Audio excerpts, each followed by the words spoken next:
Genial, genial. Hola, hola a todos y a todas. Buenos días. Ya. Hola. Nos vamos uniendo de a poco. A ver, algunos ahí que se están sumando todavía en sala de espera. Vamos a dar unos minutos más para dar comienzo a este primer webinario, charla, lo llamaríamos.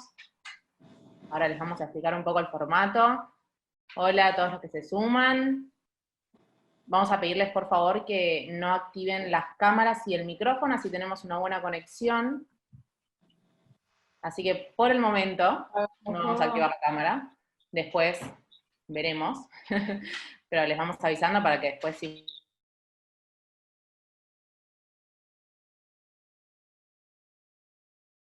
Sí, igual si nos pueden ir escribiendo en el chat de dónde nos están viendo, de dónde están participando en esta charla, en esta conversación. Y también si pueden preparar por ahí su café. Estamos hoy en un café con Guille, así que si les gusta el café pueden preparar su café para tener una conversación amena, una conversación pues muy interesante que vamos a estar desarrollando. Así que si nos pueden contar en el chat de dónde están viendo esta charla para irlos saludando también. Exacto, gracias Javi. Estamos viendo algunos comentarios.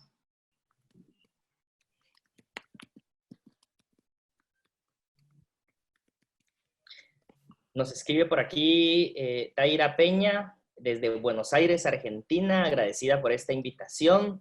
También desde Habitat, dice, estoy con mate, dice, no con café, sino con mate, se vale. Vale, vale Se también. vale. ¿Quién más? A ver. De Fundasamín, Karina, de Argentina, Buenos Aires. Bueno, mucha gente de Argentina. Se ve que difundimos bastante por nuestra red, pero vimos algunos también del resto de América Latina. Bolivia, Iris Baptista de Unitas, Bolivia. Bienvenida, Iris. Dice Bien, Laura. Adrián. De República Dominicana ahí, perfecto, un cafecito. Laura dice que ella está con un té. También se vale estar con un té. Genial, sí.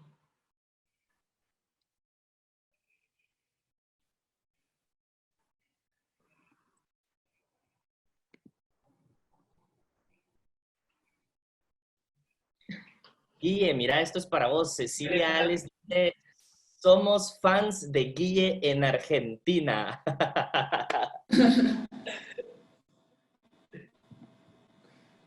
Vergüenza, qué vergüenza. No, lo divertido, Javi, vos lo sabés porque bueno, las chicas también. A mí no me gusta el café, así que estos segmentos de café con Guille es raro porque yo no tomo café, tomo té, así que es interesante. Pero un té con Guille Correa quedaba más aburrido, me parece. Esto lo hace un poco más divertido. Sería más paquete. En este formato. De Alianza ONG también nos saluda María en Santo Domingo. Bienvenida, María.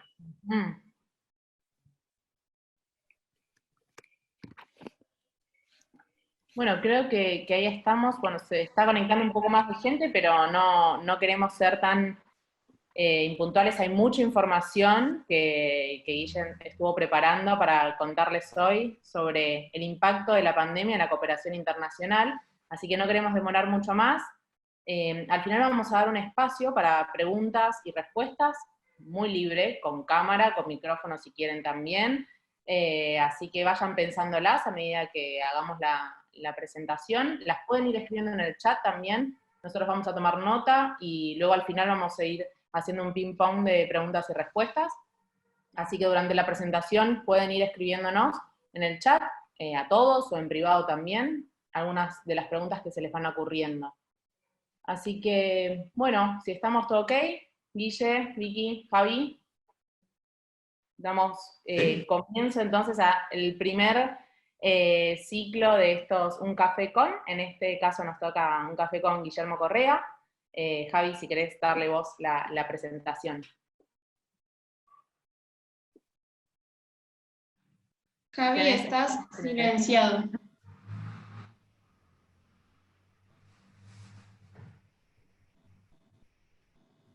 A ver, sí, te podemos... Se arrepintió. Si no, Está bien, Javi, tampoco hay tanto que decir, ¿viste? Está Vale. bien, yo me silenciaría también si pudiera. ¿Escuchan ahí? Perfecto. Ok, perdón. Es que esto está un poco loco. No, les decía que creo que la gran mayoría de los que estamos participando en este espacio conocemos a Guille ya desde hace un tiempo atrás, pero vamos a presentarlo porque sabemos que también hay personas que se están uniendo y están empezando a participar en nuestros eventos y nuestros espacios desde Innovación para el Cambio. Así que, pues nada, contarles que Guillermo Correa es cofundador y director ejecutivo de la Red Argentina para la Cooperación Internacional RACI, la Plataforma Nacional de Argentina de ONGs. Ha trabajado en la sociedad civil durante más de 15 años. Fue director de... No, hay un error ahí. Sí, 5 años, Javi, porque no dan las fechas. Tengo 25, entonces... Vamos a hacer la corrección ahí en esa parte del texto. Fue director de Desarrollo Institucional en el capítulo argentino de Transparencia Internacional durante 5 años, ahí sí está bien. Realizó un fellowship en la Fundación Kettering en los Estados Unidos y continúa trabajando con ellos actualmente, especializado en democracia deliberativa. Luego de dichas experiencias, fundó la Plataforma Nacional de ONGs de Argentina, RACI, y hoy en día es director ejecutivo de la organización desde que esta fue fundada. Así que bienvenido, Guillermo. Es un privilegio para nosotros poder conversar con vos, aprender también de esta trayectoria que tenés, que sabemos que han sido ya algunos años especializándote en este tema. Así que vamos a tener un espacio muy interesante, de mucho aprendizaje y también un espacio muy bueno para poder conversar y para poder hablar de este tema que creo que muchos de nosotros estamos en este momento con la expectativa de lo que está sucediendo alrededor de la cooperación internacional. Así que, Guillermo, bienvenido.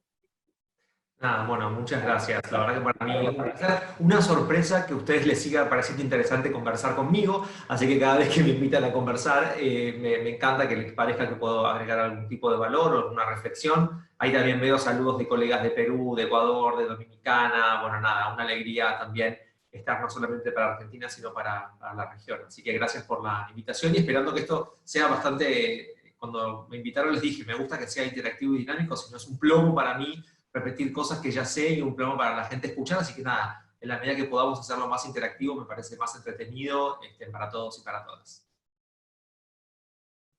bueno, buenísimo, Guille. Bueno, para ir empezando un poco, nada, nos gustaría que nos cuentes o saber un poco de cuál es el contexto que estamos viviendo en esta situación de pandemia.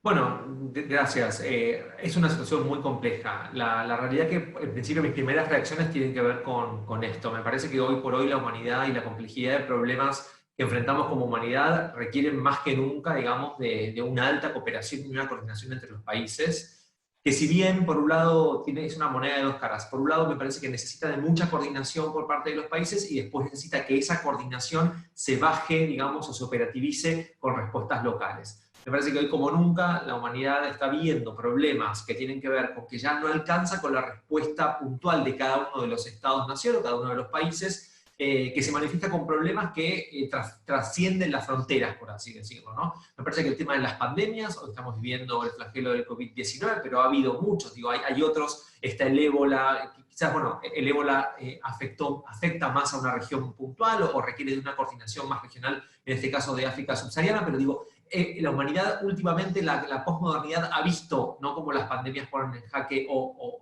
ponen sobre la mesa la necesidad de más coordinación internacional. El cambio climático me parece que es otro. Hoy claramente ya no podemos pensar que si se desborda el Amazonas no afecta a la Argentina o el exceso de lluvias no va a afectar a Ecuador. Me parece que hoy también el cambio climático tiene que ver con esto. El tema de la reducción de carbono, en la medida que industrias en el norte siguen generando emisiones, afecta claramente, por ejemplo, la capa de ozono en lo que es el hemisferio sur. Los tsunamis, el otro día estaba en una conversación con colegas del Pacífico y me decían, bueno, el COVID lo pudimos contener porque hemos cerrado los aeropuertos, pero los tifones y los maremotos siguen afectando a Micronesia, Polinesia y las Islas Cook, Marshall, todo lo que desde Hawái, comprende de Hawái a Nueva Zelanda, ¿no? Entonces, claramente no alcanza a veces con cerrar aeropuertos para dar respuesta a algunos fenómenos que afectan más allá del control de un Estado-nación puntual. Claramente las crisis humanitarias, ¿no? Tenemos el tema de las migraciones, hoy como nunca, digamos, tenemos fenómenos migratorios de cientos de miles de personas que dejan sus lugares donde viven por temas de conflictos bélicos, problemas étnicos, raciales, en fin. Me parece que eso nos pone también de manifiesto que no alcanza con la respuesta de un país puntual.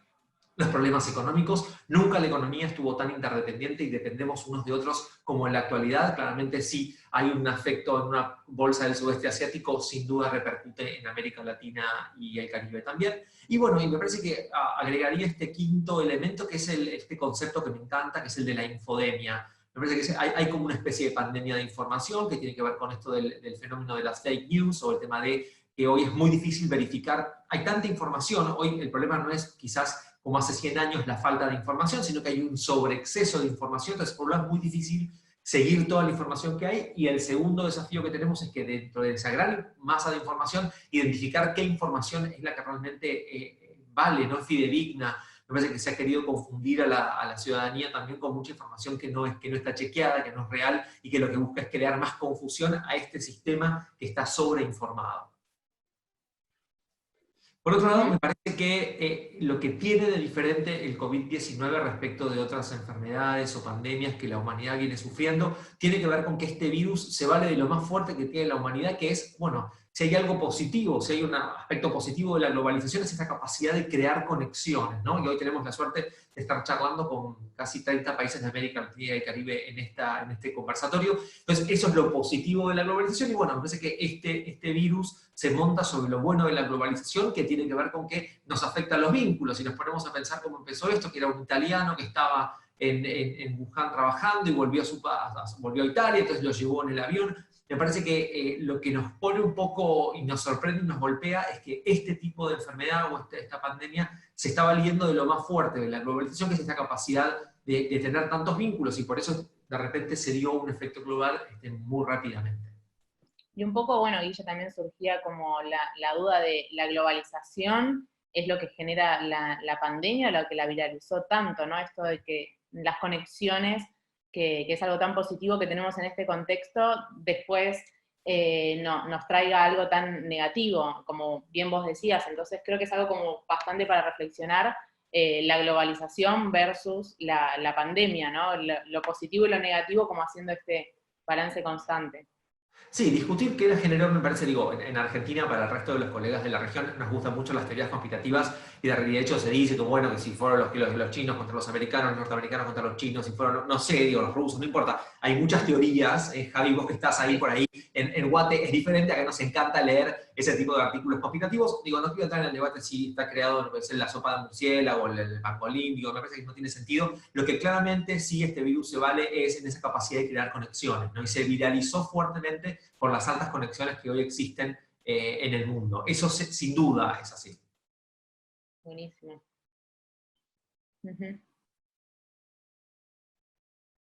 No sé si...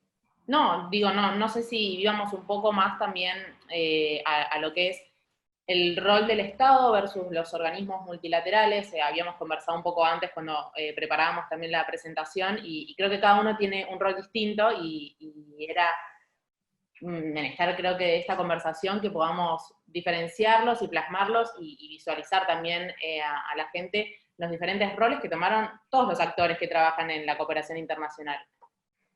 Sí, a mí me parece divertido escuchar ahora un montón de países y un montón de políticos y gobernantes que vuelven a darse cuenta o a despertarse la importancia del Estado. A mí me parece que, digo, si podemos sacar una especie de saldo positivo de esto, más allá de las fatalidades y bueno, que esto está, digamos, afectando al mundo realmente, es que de repente se recupera esta idea de la importancia del Estado. Me parece que eso es una cosa importante.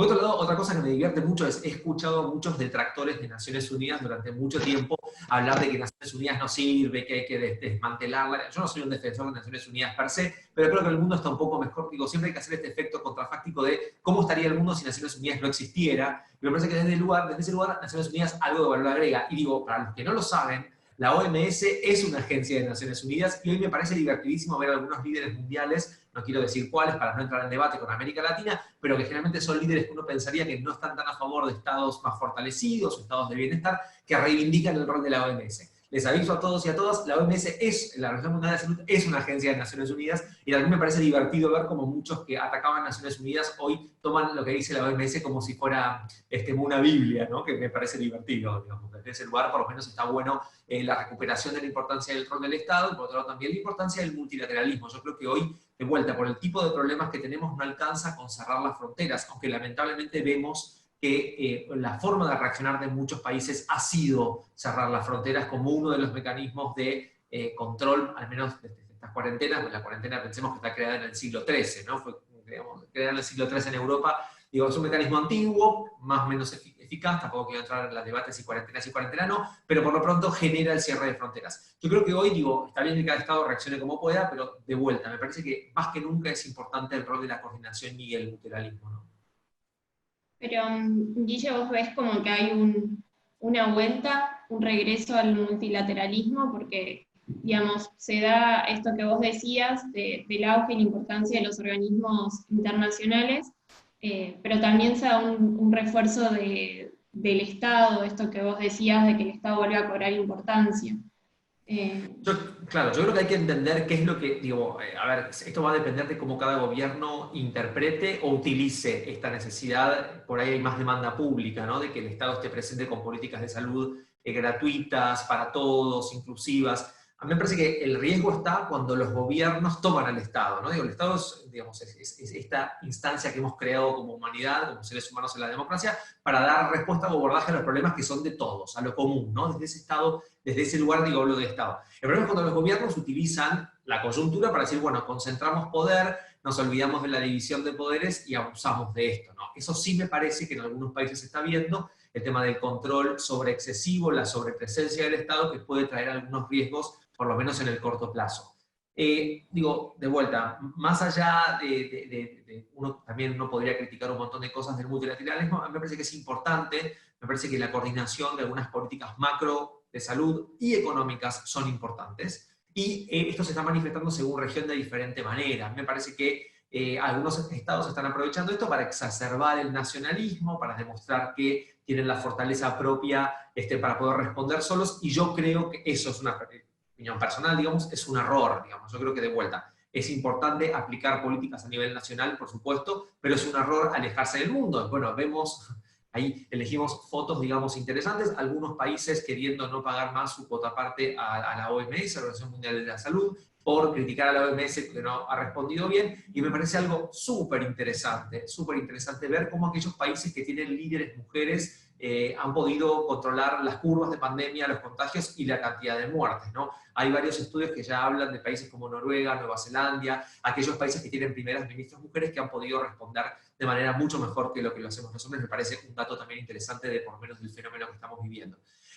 Otros han aprovechado esto para que los congresos no estén sesionando. De vuelta, no quiero entrar a la coyuntura puntual de Argentina o de algunos países. Me parece que esto debilita las democracias. Los congresos son herramientas que deberían representar la voz del pueblo, y como tal me parece que esto es un tema.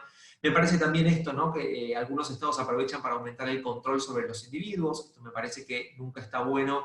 Por un lado, me parece que está bien generar medidas de salud pública para controlar la pandemia, pero bueno, que esto se convierta en herramientas de control y persecución no me parece que esté interesante. Estamos ya viendo fenómenos de espacios cívicos que se están cerrando por este exceso de controles a las individualidades. Termina habiendo un problema en sociedad civil por el tema de la restricción del espacio cívico. Me parece que también algunos estados, con esto de la necesidad de responder rápido, se olvidan de la transparencia como un valor o como una buena práctica. Me preocupa un poco esto. Me parece que la transparencia, al margen de la emergencia y al margen de que los estados tienen que tener músculo para responder rápido, la transparencia no es algo que si tengo tiempo lo hago y si no tengo tiempo no lo hago. Eso me parece un poco complicado. Y lo que les mencionaba antes, el cierre de las fronteras como respuesta, me parece que lo entiendo como una medida por ahí en el corto plazo. Me preocupa que algunas prácticas que con la excusa de la emergencia se implementan queden como una nueva normalidad. Eso me parece que no está tan bueno. Bueno, algunos también hablaban un poco de mucha cooperación en el mundo internacional, también un poco de competencia entre estados, pero quizás esta cooperación se ve reflejada en otros agentes que no sea el Estado, sino más el ámbito de la filantropía privada, ¿no, Guille? Sí, bueno, a ver, a mí me parece que esto también hay que tomarlo, digamos, con pinzas y analizarlo. A mí me parece que hay que entender cómo está afectando, primero los estados. Claramente es un poco interesante ver cómo esta pandemia está afectando a los países más ricos, y si tomáramos, hay varios también análisis que ya muestran el efecto sobre los países del G20, Argentina es uno de ellos, digamos, cómo está afectando más a los países del G20, a los países de Europa y a los países occidentales, que son los países más afectados por el COVID-19.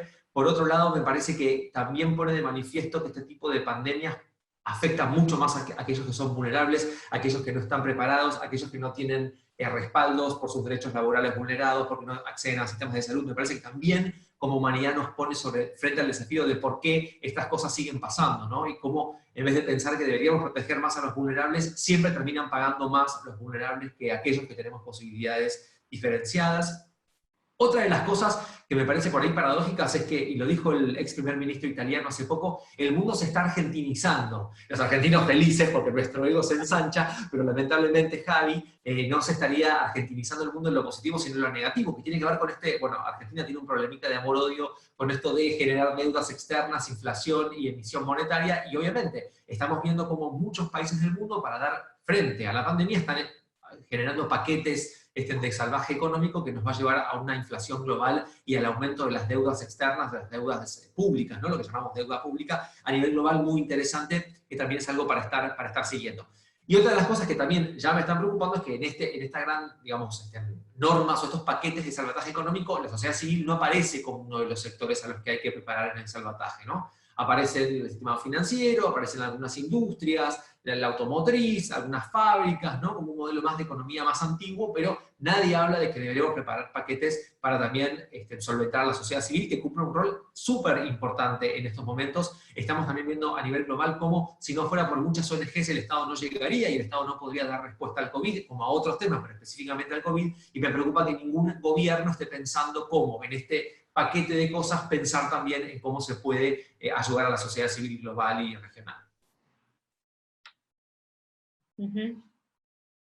Y un poco, bueno, el contexto latinoamericano ya lo venías comentando con otras problemáticas que teníamos, y que la pandemia como que vino a agravar un montón de las vulnerabilidades que Latinoamérica venía sufriendo.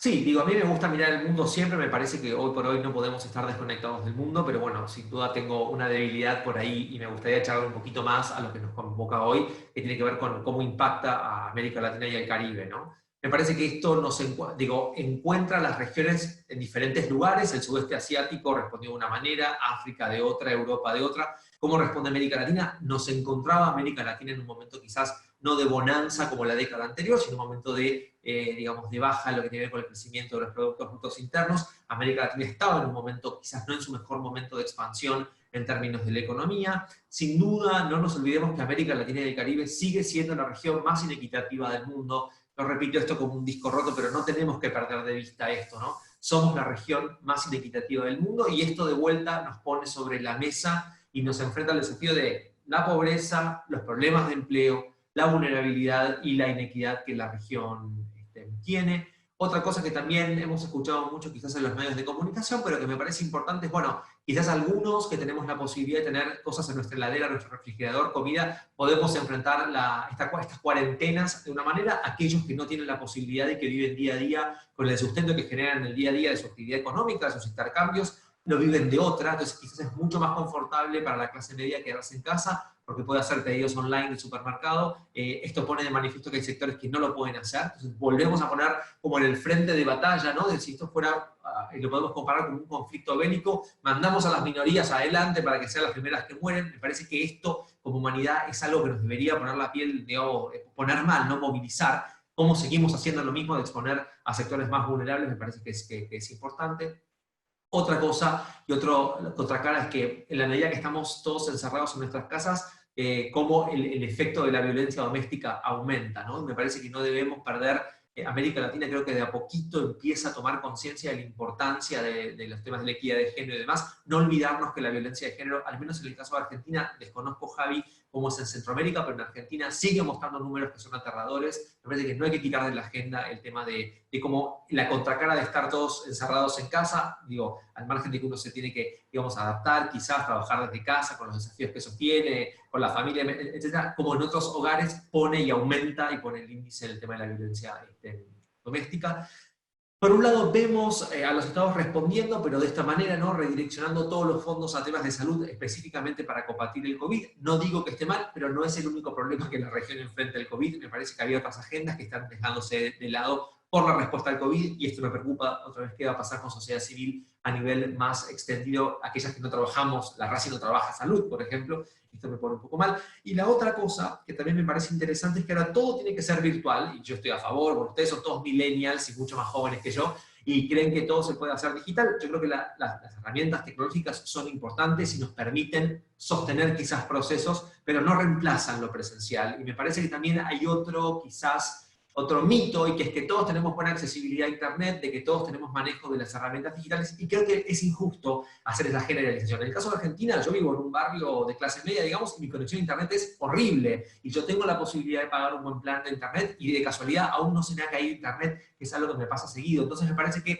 la brecha digital es un tema, no todos tenemos buena conexión a Internet. Por otro lado, no todos podemos pagar una buena conexión a Internet, y la otra es que no todos, es una brecha generacional. Digo, no todos estamos tan habituados a manejar la computadora, las aplicaciones telefónicas, el boom de Zoom y Webex y Google Hangouts. Me parece que también ahí tenemos otra cosa, que es que no, la vida puede pasar a la virtualidad, algunas cosas pueden ser virtuales, no todas. Y la otra cuestión es la participación, digo, también a través de Internet, ¿no? Estoy escuchando a muchos que discuten la posibilidad de que, bueno, como todos tienen un teléfono, podríamos participar todos por Internet. No estoy tan seguro que sea así, y no estoy tan seguro que esa sea la manera por la cual, digamos, el camino que tenemos que andar. Sí creo que la tecnología sostiene, y en ese sentido me parece que es útil. No sé si todo lo que hacíamos presencial puede ser o debe ser sostenido a través de aplicaciones y de Internet.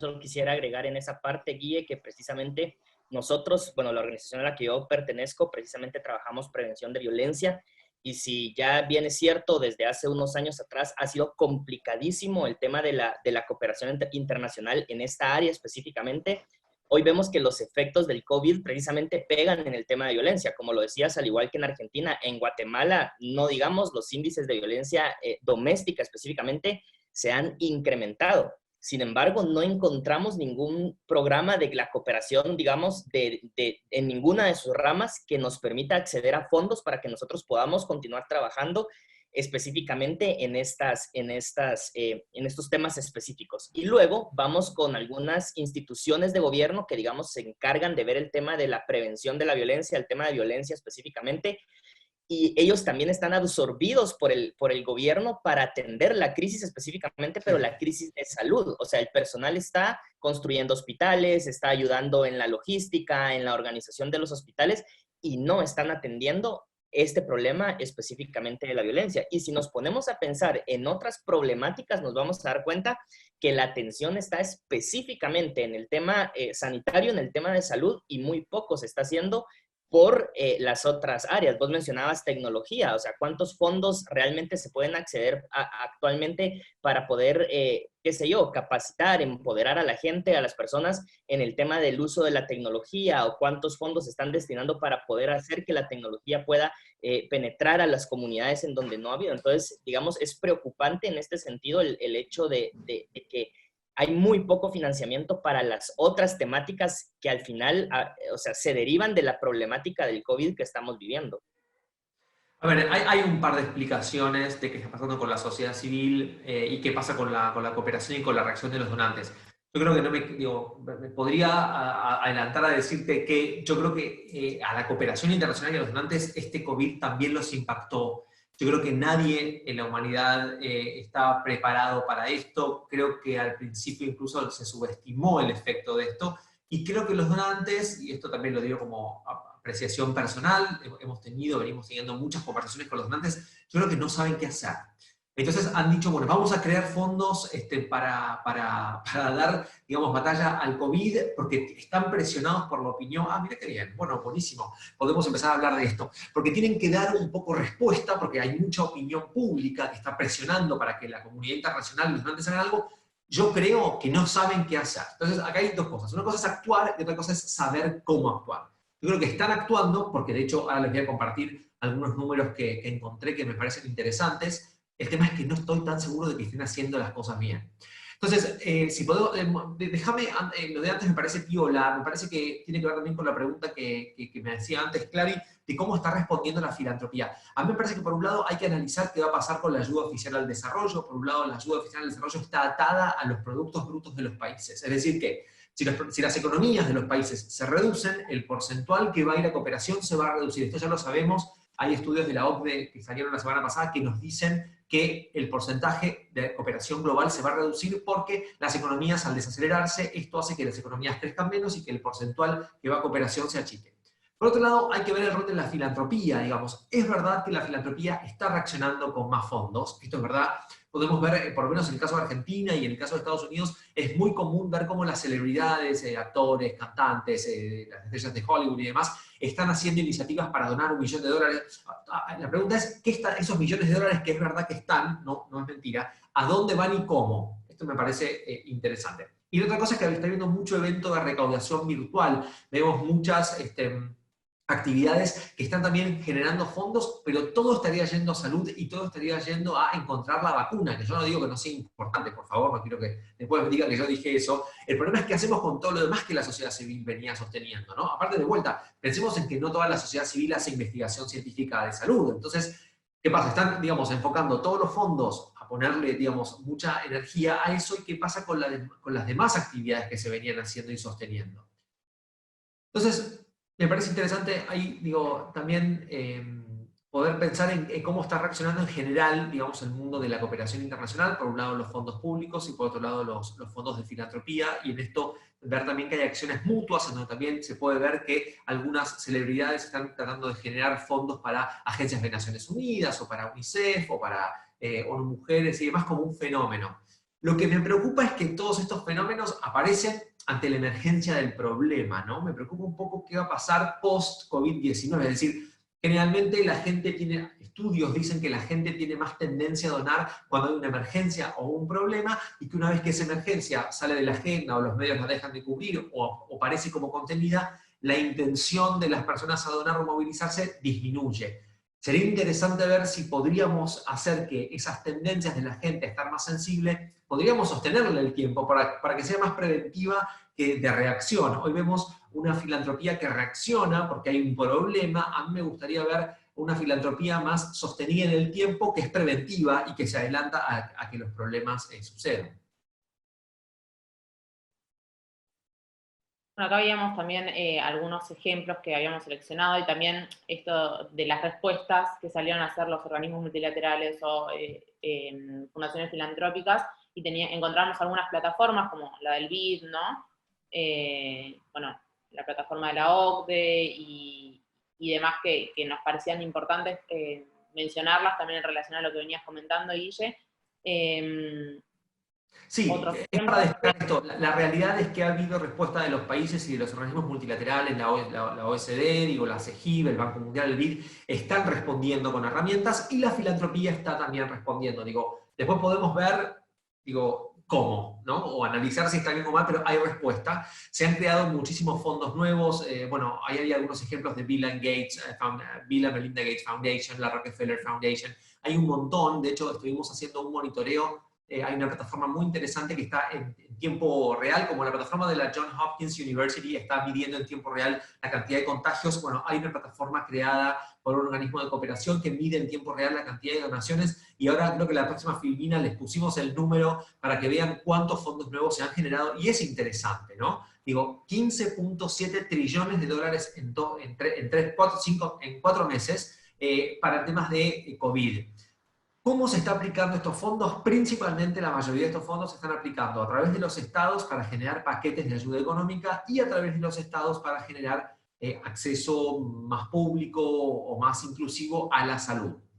¿Qué es lo que está sucediendo? Bueno, lo que estamos viendo es que también son fondos que no son muy flexibles y que no están llamando a la sociedad civil. Desde ese lugar sí me preocupa. Digo, hay un montón de plata nueva circulando, es verdad que la hay. El tema es que esos fondos están yendo directamente a los estados, hay que ver cómo cada estado lo aplica, y dentro de los estados están yendo principalmente a dos temas, que tienen que ver con recuperación económica o reactivación de la economía, o a reestructuración de sistemas de salud. De vuelta, no estoy diciendo que no sean temas importantes, lo que estoy diciendo es que no está la sociedad civil incorporada en este diseño, en donde en realidad la sociedad civil puede ser un actor clave para generar más desarrollo, más llegada y más capilaridad de estos programas. Sí, un poco sí. Ahí hubo varias preguntas, pero no escuché. Vayan de a uno porque si no... No, Javi, si querés. Javi, dale, sí, Javi. A mí me parece un tema como importante es el sentido de que, o sea, la sociedad civil no se está viendo apoyada por estos financiamientos que se están otorgando y, como vos lo decías, están llegando directamente a al Estado, al gobierno como tal. Pero me preocupa también el hecho de que no veo, no sé cómo está el resto de los países, pero no veo una auditoría social hacia estos fondos. O sea, por ejemplo, hoy por hoy, si queremos saber cuántos fondos ha recibido el Estado para atender la crisis, cuántos fondos han recibido los gobiernos para atender la crisis, al menos yo en este momento no sabría o no tendría en mente cuánto se ha recibido. Entonces veo, digamos, hasta cierto punto un poco de hermetismo en los fondos que se han recibido y no veo como mucha disposición de los gobiernos de expresar y de poder comunicar cuántos fondos están recibiendo por parte de la cooperación internacional. Por ahí vemos que en redes sociales, a través de la ayuda de las empresas privadas, pues sí se publican como los cheques que se van dando y algunas otras cosas, pero fondos que son más significativos, o sea, que obviamente tienen un mayor alcance, veo muy poca comunicación en este sentido. ¿Cómo ves vos este panorama? Mirá, yo cuando hace mucho tiempo diseñaba la RACI y la pensaba, digo, la RACI sería genial que no existiera más, o por lo menos pudiéramos dejar de trabajar temas de cooperación, porque la cooperación debería ser transparente. Esto que vos decís, que no hay, o sea, que la RACI tenga que seguir investigando todos los días a dónde va la plata, que yo, una especie de mapa, digamos, es un problema, porque esto, digamos, al ser fondos públicos, esto debería ser información que debería estar accesible para toda la ciudadanía de todos los países del mundo. Y es increíble que nosotros tengamos que dedicarle horas y horas de investigación, en meternos en páginas web y hacer un pedido y qué sé yo, y tener algún contacto que nos pasa un dato, cuando es información que son fondos públicos, son impuestos de seres humanos de países desarrollados o de seres humanos en países en vías de desarrollo, pero es plata que ponemos nosotros, en definitiva. Entonces, es terrible, y vuelvo a lo que dije por ahí soberanamente, es el tema de la transparencia. Claramente acá hay un tema de la transparencia. Por eso digo, sobre todo en América Latina y el Caribe, cuando hay algún problemita, nos olvidamos de la transparencia y la transparencia pasa a un segundo plano. Y eso es un problema. Hasta que no entendamos, digo, que la transparencia debería ser transversal en todos los momentos y en todos los estratos del Estado,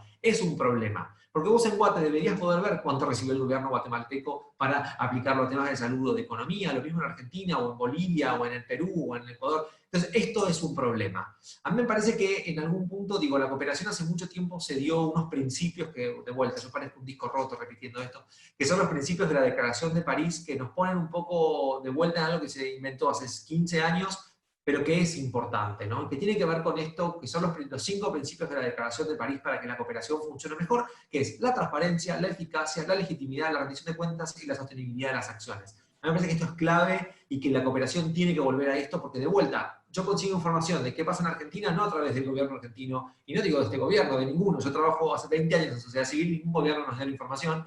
Digo, tengo que ir a los países desarrollados o a los países donantes para entender cómo ellos aplican la plata. Esto no debería ser así, debería cambiar. Pasa como todo, cuando hay recursos, viste, la opacidad un poco sirve para confundir y después termina no entendiéndose cómo se aplicó. Entonces, me parece que la cooperación entienda que tiene que volver a revisar esos principios que se crearon en el 2005, me parece que no es menor, ¿no? Y vos también agregaste algo clave que tiene que ver con el tema de la auditoría ciudadana, ¿no? La rendición de cuentas. Me parece importante que la ciudadanía tenga esta información y pueda exigirla y demandarla, ¿no? Queremos saber, esta plata que dio el Banco Mundial, ¿a dónde fue? Esta plata que dio el Fondo Monetario, en el caso de América Latina, la CAF, también es un actor importante. Esta plata que dio la CAF, ¿a dónde fue? ¿No? Poder exigir y demandar para hacer un seguimiento de cómo se aplican esos fondos, que en definitiva son fondos que ponemos todos. Sí, tal cual. Y creo que, bueno, un poco después de haber contextualizado, estaría bueno pasar a las respuestas que podemos observar desde ahora y aquellas que queremos o deseamos, un poco ya estuvimos hablando. pero que esperamos a futuro también que puedan surgir. Sí, a mí me gusta la directora ejecutiva de Civicus. Saben, bueno, que Civicus es la Alianza Mundial de ONGs, que tiene más de 10.000 socios en todo el mundo. Su directora ejecutiva hizo un llamamiento hace unos días que me pareció interesante y que pone un poco de manifiesto un poco lo que les mencionaba de la vulnerabilidad y la fragilidad. Entonces que hay dos conceptos en lo que mencionó Lisa en su comunicado que están buenos. Entender que esto lo que pone de manifiesto es la vulnerabilidad sobre la cual la economía global está montada, ¿no? Que tiene que ver con el consumo. Como ustedes fíjense qué paradójico. Dejamos de consumir todos y las economías entran en colapso. Esto es un problema por cómo está diseñada la economía, por un lado. Y por otro lado, pone de manifiesto la fragilidad del sector social. Claramente esto afecta de una manera a las automotrices, afecta de otra manera a las papeleras, afecta de otra manera a la industria alimenticia. ¿Cómo afecta al sector como un sector? Bueno, pone de manifiesto que somos un sector muy vulnerable. Y el tercer elemento que me parece clave es que, sin duda, ya sabemos que esta crisis va a generar más pobres, nuevos pobres, que estaban incluidos y que hoy van a estar excluidos del sistema. Y la otra preocupación es que, sin duda, esto ya está generando, siguiendo el Civicus Monitor, es un sistema que creó Civicus, que monitorea el funcionamiento del espacio cívico en todos los países del planeta, y ya estamos viendo que hay nuevas leyes restrictivas que van a afectar a la democracia y al espacio cívico y, en definitiva, a la sociedad civil global.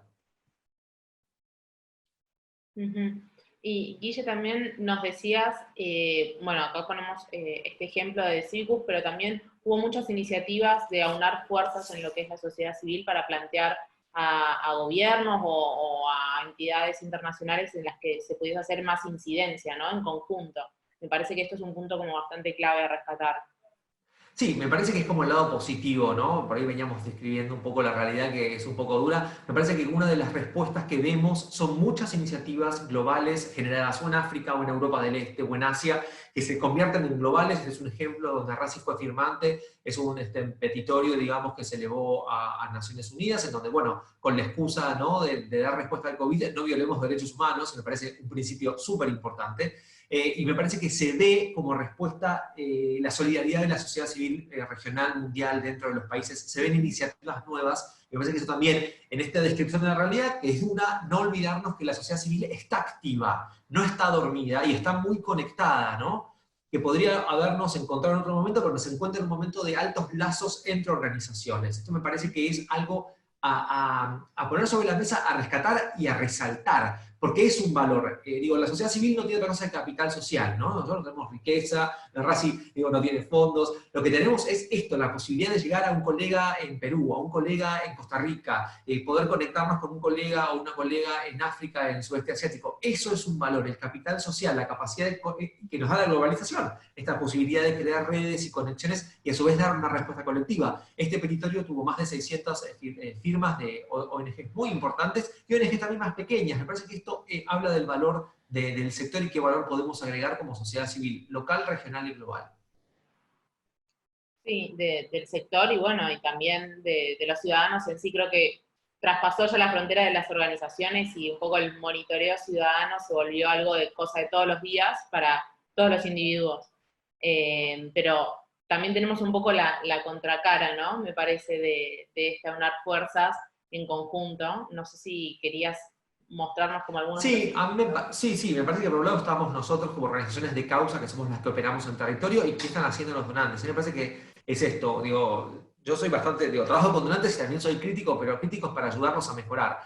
Por un lado me parece que ha habido, hay algunos cambios en cómo los donantes están financiando, y me parece que todo estamos volviendo al proyectismo, esta cosa del proyectito, ¿no?, que te financia la actividad puntual, pero nadie te financia infraestructura, y me parece que no es una forma sustentable ni de largo plazo pensar que si el donante solo financia el proyecto, la organización vive, no sé, de alguna cooperación extraterrestre que todavía no tenemos. Me parece que los donantes tienen que volver a tener esta discusión de que no se puede vivir del proyectismo, de la actividad puntual, que apoyo a la organización para esto, y después la estructura de la organización la financia otro. Me parece que esa discusión hay que ponerla otra vez sobre la mesa. Muy cortoplacista, o sea, volvemos a perder con la emergencia la mirada de mediano y largo plazo. Hay que pensar que si Dios quiere, vamos a salir de esta pandemia y qué va a pasar el día después. No veo a nadie pensando en esto. Veo todo muy puntual, corto plazo, proyecto, el resto que te lo financie algún extraterrestre, algún alien, y no estamos pensando en el día después. creo que se los mencioné antes, también veo esta cosa de la emergencia del donante individual que se moviliza o se siente más tocado por lo que pasa por esta enfermedad. ¿Qué va a pasar el día de mañana con esa persona? ¿Cómo vamos a hacer para involucrarla en pensamientos más de largo plazo y de cambios estructurales, ¿no? Y sin duda esta pandemia también sabemos que va a afectar al sector en Argentina y en América Latina y el Caribe también, y a nivel global también. Tuve una conversación el día domingo con colegas de Zimbabue, de Uganda, de India, de Kazajstán, de Fiji. Bueno, éramos 20 organizaciones globales. Esto está afectando a todos los países y a todos los sectores, y de vuelta pone en eje la vulnerabilidad de la sociedad civil, y algunas organizaciones van a desaparecer y no van a poder subsistir, porque esta pandemia, de vuelta, pone sobre la mesa la fragilidad del sector en algunos casos, ¿no? Pero bueno, eso como lo negativo, digo, quiero poner algo de nota positiva. Yo sí veo un resurgimiento de mayor solidaridad entre organizaciones, me parece que eso es importante, como muchas organizaciones se están adaptando a trabajar de manera distinta, ¿no? No todos trabajábamos desde casa, de hecho de la RACI hace 9 semanas que trabajamos desde casa, nosotros no teníamos ese formato y nos hemos adaptado, hemos tenido también las herramientas para hacerlo, entonces muchos hemos podido adaptar para que nuestra actividad continúe. Somos, sin duda, un sector que es resiliente, digo, con todo lo bueno y con lo malo, la sociedad civil va a seguir adelante y se está readaptando, lo veo también como fenómeno. Por otro lado, veo a una ciudadanía movilizada. Veo esto que decía Javier, bueno, estas preguntas, bueno, ¿qué pasa con los fondos? ¿A dónde van? Veo a una ciudadanía que al margen de que está en casa, quiere saber qué pasa, está más activa, está más conectada, me parece que eso también es importante. Me parece que también vamos a tener que ser más estratégicos y sin duda no vamos a poder seguir haciendo como esta frase americana de business as usual. Vamos a tener que empezar a trabajar de otra manera porque sin duda el mundo cambió. Creo que todavía no tenemos percepción de cómo esto nos va a cambiar. Hay una nueva normalidad a la cual ya hoy tenemos que empezar a pensar cómo lo hacemos, y yo entiendo quizás que es difícil pensar cómo va a ser cuando todavía estamos dentro de la crisis, ¿no? Pero sin duda es un ejercicio que tenemos que empezar a obligarnos a hacerlo, ¿no? La emergencia nos corre en el día a día a todos, pero hay que hacer el espacio para poder empezar a pensar qué va a pasar el día después de que la pandemia esté contenida. Volver al eje de que la sociedad civil tiene capital social, tenemos conexiones y esa es nuestra fortaleza y ese es el valor agregado que le podemos dar a nuestras democracias, a nuestras sociedades en el mundo. Y después volver a lo que la sociedad civil es buena, ¿no? La sociedad civil es buena influenciando, somos buenos poniendo temas en la agenda, somos buenos construyendo alianzas y somos buenos movilizando. Entonces, no perder, yo sé que de vuelta que la emergencia nos pone mal, el encierro nos pone más negativos, lo entiendo, pero los quiero invitar a pensar en qué somos buenos, qué es lo que nos distingue como sector. Tenemos capacidad de influenciar y de hacer incidencia en políticas públicas, podemos poner temas en la agenda, podemos construir alianzas entre sectores que generalmente no se sientan a la mesa. La sociedad civil puede ser ese puente de vinculación y después podemos movilizar a la ciudadanía, ¿no? No perdamos de vista que hay en cosas en que la sociedad civil es buena haciendo. Sí, totalmente. Y un poco ¿qué perspectivas podemos tener a futuro frente a esta situación? Sí, creo que ahí teníamos ya una pregunta, entonces, si quieren pasamos como a las bases de las preguntas, más que nada porque nos corre el tiempo, pero había una, Vicky, no sé si quieres leerla. Sí, había una pregunta de Iris, de Unitas, de cuáles serían las nuevas tendencias de la cooperación post-COVID-19. Lo que estamos viendo un poco ahora es que la cooperación se va a reenfocar o se está reestructurando en temas que tengan que ver de vuelta con reestructuración económica y con salud. Eso ya es algo que la cooperación está haciendo ahora. La preocupación un poco es qué va a pasar con toda la otra agenda que la cooperación venía apoyando y que en principio, digamos, en principio parece que está en un segundo plano, ¿no? Digo, Javier mencionaba el tema de la violencia doméstica, temas de género, temas de medio ambiente. En principio hay un redireccionamiento al tema salud y reestructuración de temas de salud y sobre todo aquellas organizaciones que tienen capacidad de estar en el campo y dar respuesta, trabajo directo con las poblaciones, ¿no? También hay mucha adaptación, se le pide mucho a las organizaciones que tengan más capacidad de estar en el campo para poder hacer contención a la pandemia. Y esto lo está haciendo, digo, desde la Unión Europea hasta la filantropía, hasta los bilaterales.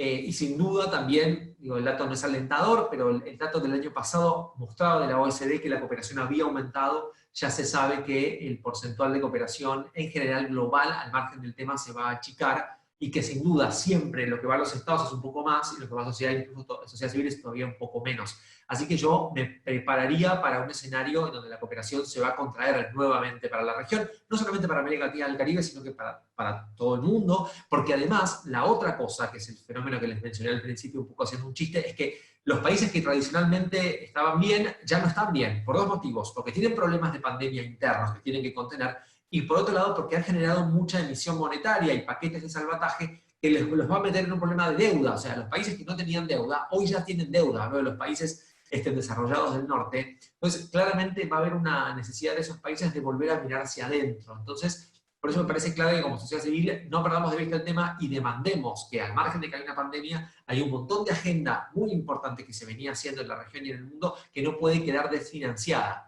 Las tendencias muestran que va a quedar desfinanciada.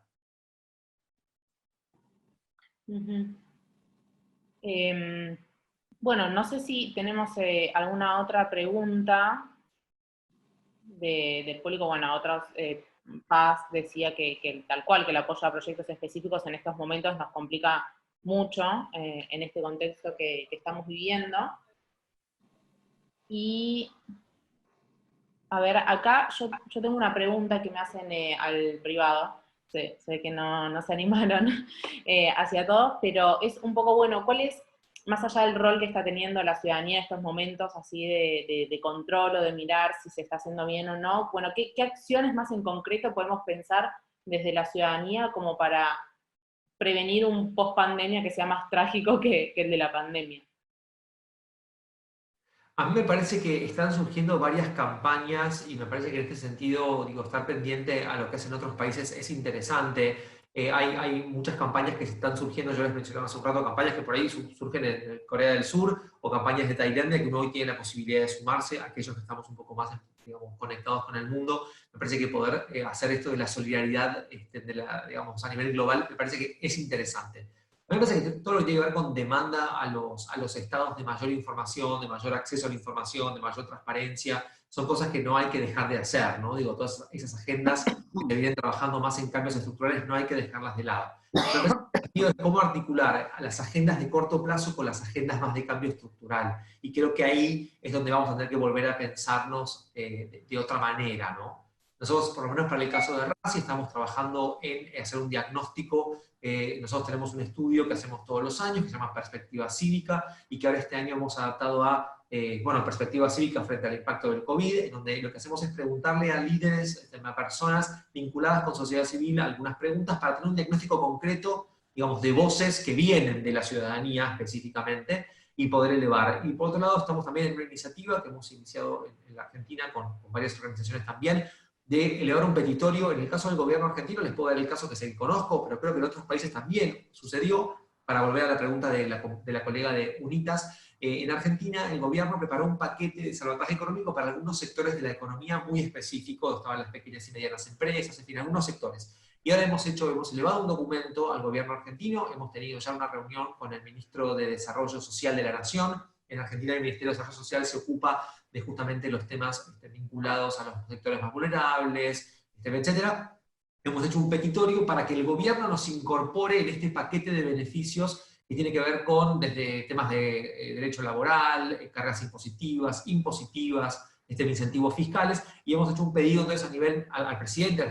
Fue la reunión con el ministro de Desarrollo de la Nación, y estamos elevándolo al presidente, para, por ejemplo, que nos incorporen en este paquete de beneficios, porque claramente somos un sector que agregamos mucho valor a nuestros países, pero no estamos nunca percibidos. Entonces me parece, no por poner, es poco feliz porque soy argentino y pongo como ejemplo Argentina, pero entiendo que otros países del mundo también lo están haciendo, Iris. Entonces ese tipo de iniciativas donde nos autovisibilizamos, visibilizamos el valor que la sociedad civil agrega, y a su vez elevamos a las autoridades que nosotros también necesitamos que se nos tenga en cuenta a la hora de este paquete de beneficios que se esté generando. Me parece un ejemplo concreto de incidencia y de elevar la voz del sector, por lo menos en el caso de la Argentina, pero entiendo también que en otros casos de América Latina y el Caribe se ha hecho.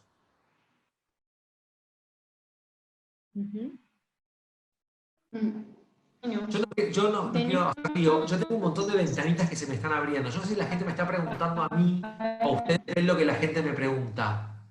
Porque tengo 50, ¿ustedes lo ven? Sí, estamos leyendo precisamente eso. De hecho, Ah, ok. Adrián dice por acá, esto quiere decir que las alianzas entre el sector público y las organizaciones de sociedad civil pueden garantizar la sostenibilidad de las asociaciones sin fines de lucro posterior al tiempo de COVID-19.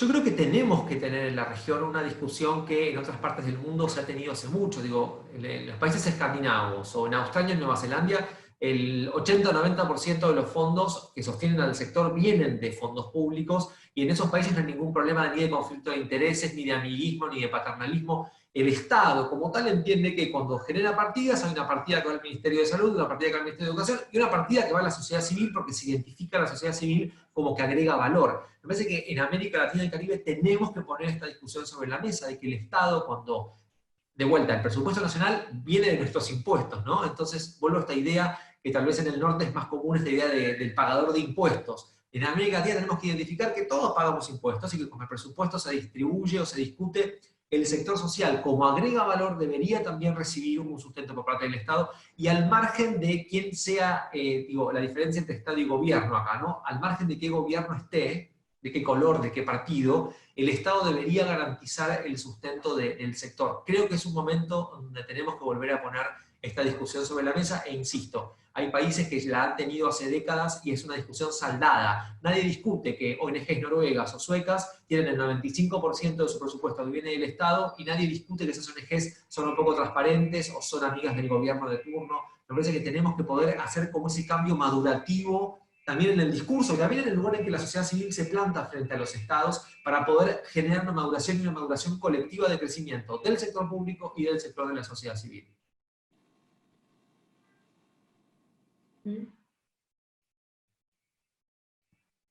Tenemos, a ver, otra pregunta acá de Lina que dice: en esta lógica de capitalizar la situación actual, ¿qué estrategias creen que podemos utilizar para fidelizar a los donantes en la transición de pospandemia? ¿Cómo podríamos mantener el foco de la solidaridad sin emergencia? ¿Conocen algunos casos? A mí me parece, y de vuelta, suena feo y no quiero ser autorreferencial, lo que estamos haciendo como RACI es tener diálogos muy maduros y muy sinceros con nuestros donantes. Nadie puede esperar que fondos de $10.000 a ejecutarse en 12 meses hagan cambios culturales en la Argentina. Entonces me parece que en algún punto entramos en una lógica perversa, en donde el donante hace como si, el que recibe los fondos hace como que también, y nos terminamos mintiendo mutuamente. A mí me parece que también, digamos, con aquellos donantes con los que tengamos un poco más de confianza o como más historia, tenemos que poder tener estas conversaciones más maduras y más adultas con los donantes. Nadie puede esperar que estos microfondos de 5, 10.000, 20.000 dólares hagan grandes cambios. Se nos exige indicadores, evaluación de impacto. Con un fondo de 10.000 dólares en 12 meses no se puede cambiar la realidad de la cultura de la sociedad civil en la Argentina. O sea, es mentira. Pero cuando yo escribo el informe, miento al donante, el donante cuando me evalúa también se miente a sí mismo y se convence. Me parece entonces que hay que tener como, digamos, conversaciones más adultas y más maduras también con los donantes, y de entender de que a veces esta cosa del microproyectismo que se va inyectando no cambia la realidad estructural. Hay que entender que sí, por supuesto, genera aportes, pero 10.000 dólares no cambian la realidad de un país con la complejidad de la Argentina, de Guatemala, de El Salvador o de Ecuador, digamos, ¿no? Entonces me parece que hay que tratar de generar conversaciones más adultas y más maduras con los donantes y animarse a salir de la zona de confort. Yo entiendo que muchas veces cuando uno depende de ese donante, quizás decirle cosas al donante que lo incomoden, uno dice, bueno, no me va a renovar el fondo. Bueno, me parece que hay que poder generar quizás en instancias colectivas. Me parece que siempre lo que es colectivo es menos personalizado, quizás por eso también una plataforma como RACI tiene la posibilidad de hacerlo. Yo cuando hablo no hablo como yo, sino como los más de 150 socios que tenemos en Argentina. Entonces no queda personificado, no es Fundación X o Fundación Y que me dijo que... No, tener estas conversaciones maduras, porque de otra manera no vamos a poder solucionarlo. Ya está clarísimo que el donante por un lado y la sociedad civil por otro de causa, si no se habla más, no vamos a poder arreglar los problemas que tenemos. Me parece que hay que animarse a tener esas conversaciones más incómodas con los donantes. Incluso cuando a veces ponga, digamos, en duda la continuidad de ese apoyo de ese donante, ¿no? Y acá teníamos un comentario de Anabela, de Conciencia, que dice: tenemos que poder fortalecer los vínculos con los donantes haciéndolos parte de las iniciativas. Totalmente. Totalmente.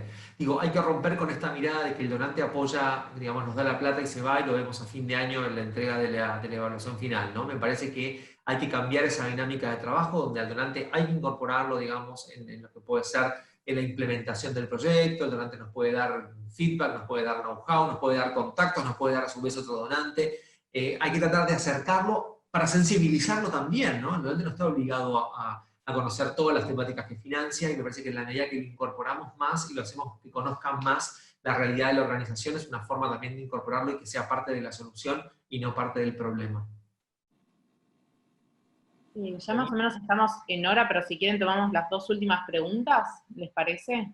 Por mi parte no hay problema. Si la gente no se fue, no veo cuánta gente conectada. Si la gente sobrevivió una hora de esto, bueno, es importante también. Sí, obvio, no queremos quitar el tiempo por si tenían alguna otra reunión, call, Por supuesto. otro webinario, lo que fuera. Sabemos que estamos todos saltando de reunión en reunión virtual. De Miguel, que dice, ¿ha habido alguna respuesta del Estado sobre el pedido que RACI de auxilio, el pedido de RACI de auxilio a las organizaciones, como por ejemplo fondos para el pago de salarios? Es verdad que RACI había hecho un pedido, que vos lo mencionaste, Guille.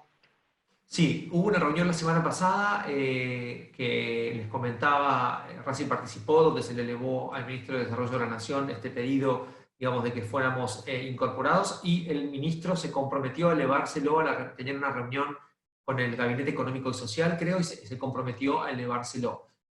Todavía no hemos tenido respuesta, pero sí entiendo que esa conversación está abierta y no está terminada, y por supuesto, ni bien tengamos la respuesta, somos los que estamos siguiendo el tema, así que ni bien tengamos esa respuesta, los vamos a compartir, por supuesto. Creo que esta no se había leído, de Iris. Dice que, y basado en lo que estabas hablando hace unos momentos, Guillermo dice, ¿qué estrategias podríamos trazar desde sociedad civil para revertir ese proyectismo? Y si este escenario puede darnos oportunidad de proponer acciones de mediano y largo plazo para enfrentar las agendas de desarrollo post-COVID-19.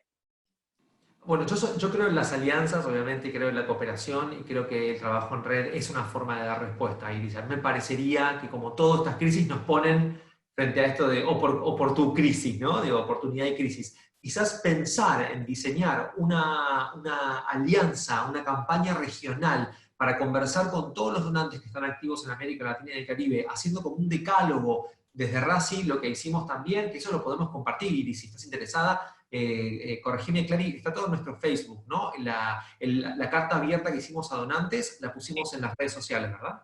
Sí. Okay. Todo lo Iris, ahí también buscar, pero bueno, podemos mandárselo así. Quizás la podemos buscar. Nosotros ahí, Iris, lo que hicimos fue hacer, ni bien comenzó esto, un pedido, una carta abierta a todos los donantes, recordándoles algunos principios, recordándoles cuál debería ser el rol de los donantes. Y quizás esto lo hicimos a nivel Argentina, y estamos teniendo conversaciones a nivel Argentina. Quizás escalar esto a nivel América Latina y el Caribe sería algo bien interesante, en donde pudiéramos pedirle, exigirle a los donantes 3 o 4 cosas consensuadas con la región, para dar un discurso más unificado. Me parece que eso le da mucha más potencia, le da más credibilidad, y seguramente va a aumentar el impacto que si cada uno de los países habla por separado o en bilateral con los donantes, ¿no?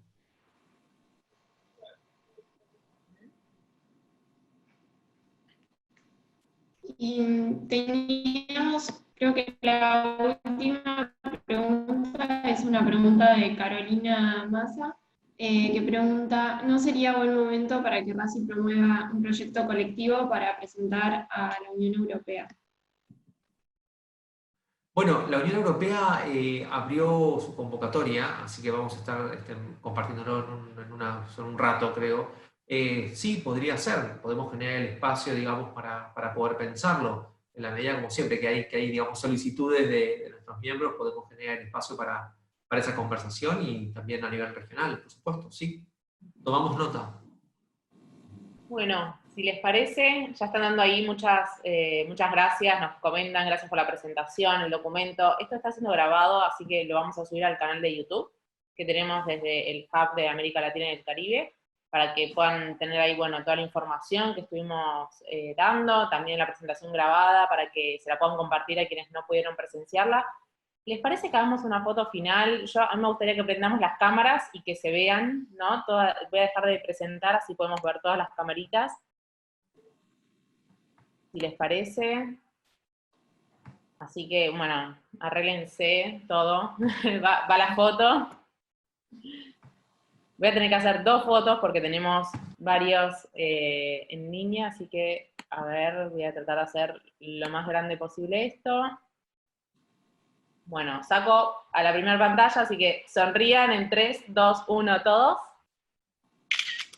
Y vamos con la siguiente. Para que ahí faltaban algunos, para que están ahí, por ejemplo, Pau prendió, falta Catalina. Sí, salen más acá, a ver, bueno, vamos de vuelta. La veo Carola ahí, veo a mis amigos de Perú, de Ecuador. ¿Cómo están? Ahí la veo a Marta, ¿cómo estás, Marta?